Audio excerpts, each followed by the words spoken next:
des informations, que ce soit en Tunisie ou à l'étranger, et de les mettre à la disposition des clients qui sont essentiellement les médias, les journaux, les stations radio, les chaînes de télévision. Pratiquement tous les médias en Tunisie sont nos clients. Il y a également quelques institutions publiques. Tous ceux qui s'intéressent à l'information peuvent être clients de l'agence STAT. C'est une entreprise publique qui a été créée en 1961, donc elle a 56 ans maintenant. Et c'est quand même une agence qui essaie de mettre à disposition des utilisateurs et des clients des informations sous format texte, mais également images. Et on espère bientôt aussi pouvoir fournir des séquences vidéo, des séquences audio. Donc c'est une agence qui compte près de 200 journalistes. Et bien évidemment, parmi ces journalistes, il y a des correspondants, des bureaux qui sont plus ou moins répartis sur tous les gouvernorats du pays, parce que c'est quand même important de fournir une information régionale. Et nous avons, avant l'agence avait quelques bureaux à l'étranger, à Bonn, à Paris, à New York, à Alger et au Caire.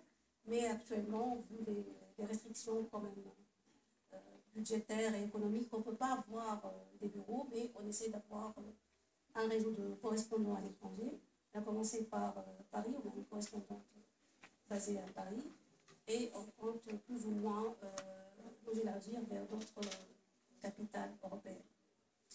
Alors, comment garantissez-vous la fiabilité d'une information ? Le propre d'une agence de presse, c'est de fournir une information qui est vérifiée, c'est-à-dire que le processus même du fact-checking ou de vérification d'informations est institutionnalisé, c'est-à-dire un journaliste part sur le terrain pour recueillir l'information, puis par la suite il revient au desk pour rédiger cette information. Il y a une autre personne, c'est le secrétaire de rédaction, qui relie l'information et qui vérifie si cette information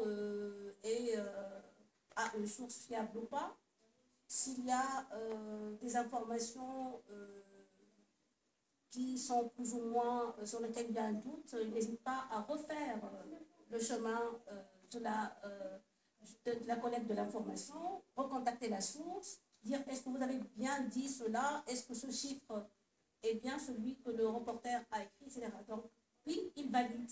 Une fois validée, cette information, elle est répartie sur le fil de l'agence, elle est distribuée aux clients. C'est donc le propre de l'agence de presse que de fournir une information qui est vérifiée.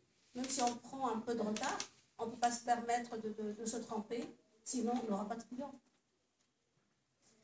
Qu'est-ce que la révolution a changé en ce qui concerne le travail de la TAP en Tunisie? Elle a beaucoup changé.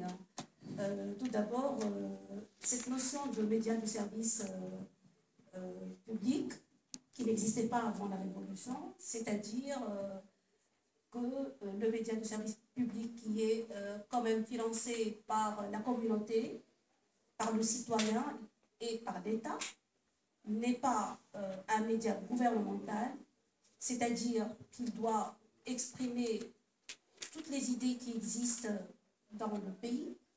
Il doit s'ouvrir sur toutes les orientations politiques, culturelles, intellectuelles. C'est également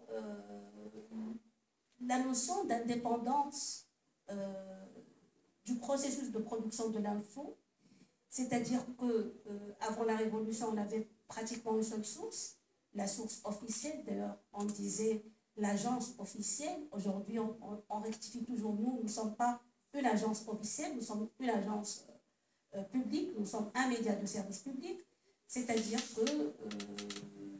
qu'on n'a pas une seule source. Le gouvernement, c'est une source parmi les sources, les ministres, c'est une source parmi les sources. Il y a pratiquement des informations concernant tous les courants politiques. Avant, il n'y avait pas ça, il y avait quelques partis d'opposition, mais il n'avait pas le droit de citer dans le fil de l'agence, dans la production de l'agence.